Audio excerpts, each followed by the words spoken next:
Later tonight on PBS, Frontline presents the Crown Prince of Saudi Arabia. In the documentary film, Crown Prince Mohammed bin Salman addresses for the first time his role in the murder of journalist Jamal Khashoggi. In a moment, we will hear from Frontline reporter Martin Smith. But first, a clip from the film. In this scene, Smith has tracked bin Salman down at a racetrack to ask him about Khashoggi. It was reported that on the day of the murder, Maher Mutrab made a call. He said, in effect, tell your boss the deed was done. The phone number that was being called in Riyadh was the Crown Prince's office. Doesn't get much better than that. If you call the White House Situation Room, I come to the conclusion the White House knows what's going on. Last December, I talked to Prince Mohammed at the racetrack. He spoke about his role in the Khashoggi murder for the first time. My camera was outside, but he said, "It happened under my watch. I get all the responsibility because it happened under my watch. I really take it very seriously. I don't want to tell you no, I didn't do it, or I did do it, or whatever. That's just words." I asked how it could happen without him knowing about it. Accidents happen. Can you imagine? We have 20 million people. We have 3 million government employees. I am not Google or a supercomputer to watch over 3 million. They can take one of your planes, I asked. I have officials, ministers to follow things, and they're responsible. They have the authority to do that. But during it, Qahtani is texting you, right? I asked. Yeah, he texts me every day. After Khashoggi's killed, the United States intelligence community starts looking backwards, scrubbing intercepts that they had picked up over years. And they find MBS chatting with Qahtani back in 2017. Mohammed bin Salman is expressing frustration and annoyance about Khashoggi, saying he's becoming more influential. Qahtani cautioned Prince Mohammed that any move against Khashoggi was risky and could create an international uproar. MBS scolded Qahtani for being too cautious. And to explore more of what Frontline uncovered, I'm now joined by Martin Smith. Martin Smith, welcome to the NewsHour. Explain to us, first of all, why you weren't able to get closer to the Crown Prince with a camera. Well, it's, you know, this is an enormously opaque country to begin with. I was able to stand next to him on the rooftop at this event that took place. But he's tremendously guarded about and chooses how he is going to be portrayed very carefully. Why do you think he explained his role in this as he did?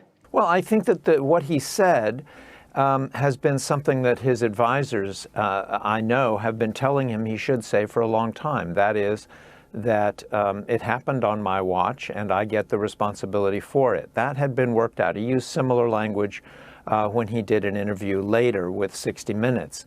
So he's wanting to get this past him. I think he's been frustrated that it hasn't passed. I think when I saw him in December of 2018 at this big sporting event, this big race, I think he thought that this was going to pass much sooner. Now we're a year down the road, and still this is something that haunts him. Is it your sense, Martin Smith, having spent as much time as you have knowing and interviewing Jamal Khashoggi and then working on this, that one day we are going to know for a fact the connection between what happened and the Crown Prince? That's a good question. There are people that know what happened. Some of those people are on trial, although that trial is closed to the public and to reporters. There's a big question about where his closest aide, Saud al-Qahtani, is. If I had one more chance to sit down with the Crown Prince, I would ask him, where is Saud al-Qahtani? They won't say. I've sent many messages to them asking. And he's not on trial. That's what we know. So he certainly knows of what's going on. You know, I wouldn't give up on this. I think that if anything, this deserves a lot more attention from the United Nations. And I think it's important to remember that this isn't just about Jamal Khashoggi. There are women in prison for asking for equal rights. There are academics, writers, others that have been rounded up and put in jail, businessmen as well. So, you know, Jamal Khashoggi's murder opened a window on Saudi Arabia, and it's up to us to make sure we look into that and find out just what is going on. This is a major U.S. ally. No question. But I think people probably can't fully understand the kind of roadblocks that government, that they have put up to prevent the press from figuring anything out here. Well, they're not letting a lot of reporters in. It's very difficult to get in and work there. I was fortunate enough to have had a long association with Saudi Arabia and had gone back many times. I don't think after this documentary airs I'll be getting any invitations in the mail. You know, it's a tremendously Kafkaesque, closed place, tightly controlled.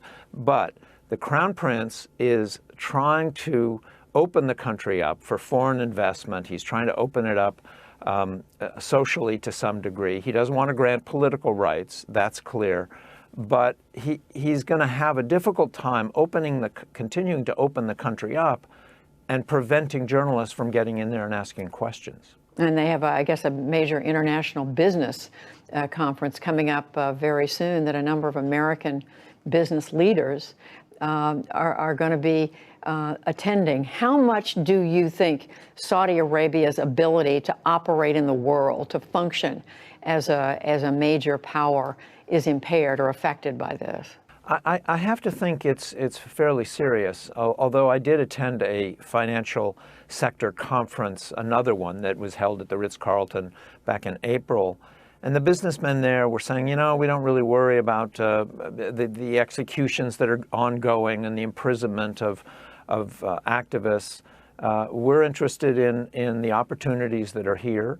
And I suppose that will continue with this upcoming conference. They're going to have a G20 meeting in Riyadh next year. At least that's what's scheduled.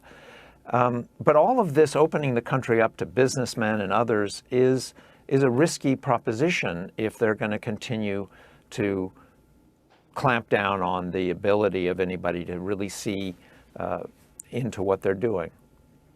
Martin Smith with Frontline, and again, another extraordinary documentary, The Crown Prince of Saudi Arabia. Martin, thank you very much. Thank you, Judy.